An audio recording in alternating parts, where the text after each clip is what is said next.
আসসালামু আলাইকুম সবাইকে। আপনাদের সঙ্গে আছি আমি মোহাম্মদ আলামিন হোসেন।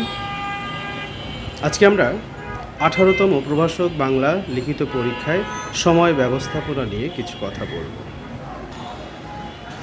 প্রভাষক বাংলা লিখিত পরীক্ষায় উত্তীর্ণ হওয়ার পথে সবচেয়ে বড় বাধা যেটি পরীক্ষার হলে সময় ব্যবস্থাপনা, অর্থাৎ ঠিকঠাক মতো টাইম ম্যানেজমেন্ট না করার কারণে অনেক প্রার্থীই সঠিক করে পড়ার পরেও, সঠিক নির্দেশনা অনুসরণ করে প্রিপারেশন নেওয়ার পরেও সঠিকভাবে খাতায় উপস্থাপন না করতে পারার কারণে তারা উত্তীর্ণ হতে পারেন না।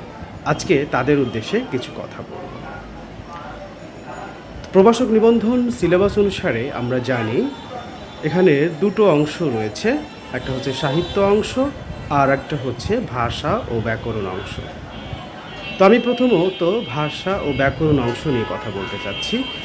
ভাষা অংশে ব্যাকরণ অংশে আমরা জানি 15 নম্বর। এখানে অবজেক্টিভ টাইপের, অর্থাৎ এক কথায় উত্তর, যেমন বাংলা প্রমিত বাংলা বানানের 5টি নিয়ম লিখুন, বা 5টি শব্দের বিপরীত শব্দ লিখুন, নিম্নোক্ত শব্দগুলোর 2টি করে সমর্থক শব্দ লিখুন।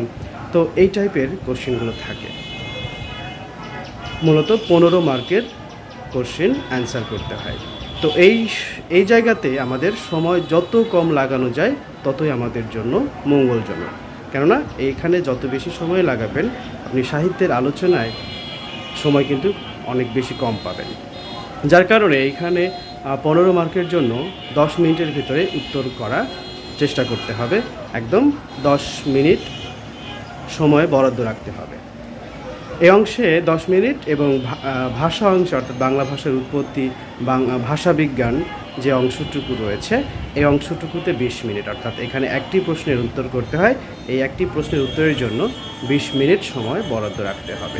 সব মিলিয়ে ব্যাকরণের জন্য 10 মিনিট এবং ভাষার জন্য 20 মিনিট, তাহলে মোট 30 মিনিট সময় আমাদের ভাষা ও ব্যাকরণ অংশে বরাদ্দ রাখতে হবে।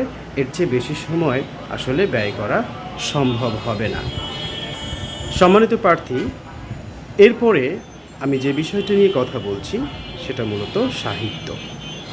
সাহিত্য অংশে আমরা জানি মধ্যযুগ থেকে আধুনিক যুগ পর্যন্ত বিভিন্ন লেখক কবি সম্পর্কে প্রশ্ন আসে। এখানে মূলত 5টি প্রশ্নের উত্তর আমাদেরকে করতে হয় এবং 5টি প্রশ্নের প্রতিটি প্রশ্নের মান থাকে 15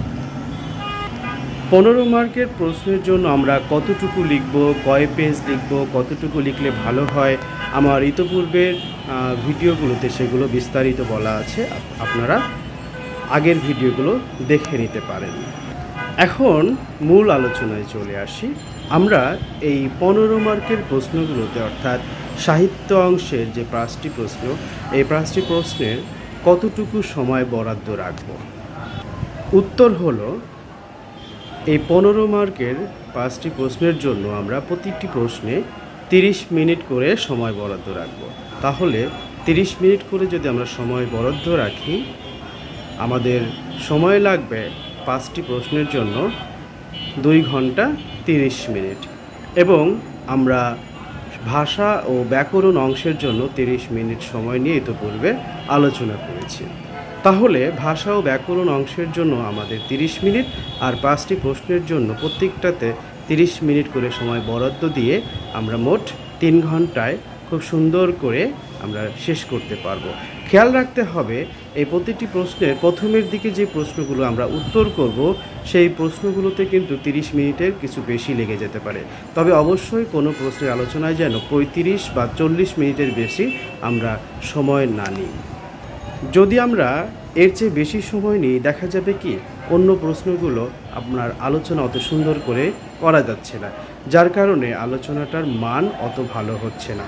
যার কারণে আমাদের অবশ্যই চেষ্টা করতে হবে 30 মিনিটের ভিতরে একটি প্রশ্নের সম্পূর্ণ উত্তর লিখতে।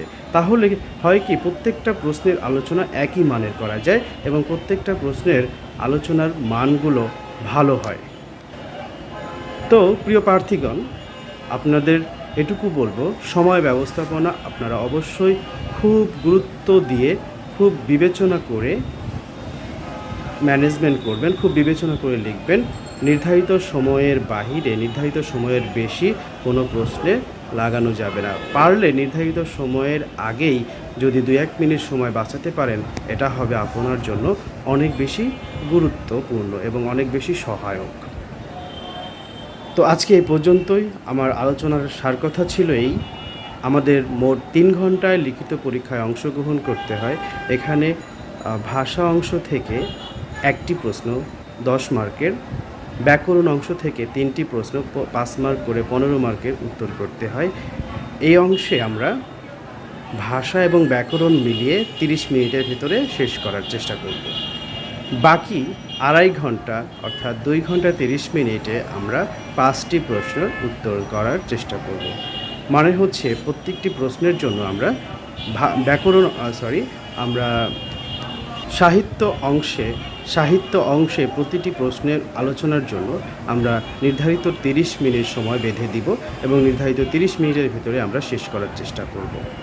ধন্যবাদ। পরবর্তী লাইভে কোন বিষয়গুলো নিয়ে জানতে চান কমেন্ট করে জানাবেন এবং আমাদের বাংলা ভুবন পেজটি বেশি বেশি করে শেয়ার দিন এবং ফলো দিন, যাতে করে পরবর্তী ভিডিও ক্লাসের নোটিফিকেশন আপনারা সবার আগে পেয়ে যান। ধন্যবাদ সবাইকে। সবার প্রস্তুতি ভালো হোক, পরীক্ষা ভালো হোক, সেই কামনায় আজকের মতো বিদায় নিচ্ছি। আল্লাহ হাফেজ। আসসালামু আলাইকুম সবাইকে। আপনাদের সঙ্গে আছি আমি মোহাম্মদ আলামিন হোসেন। আজকে আমরা 18তম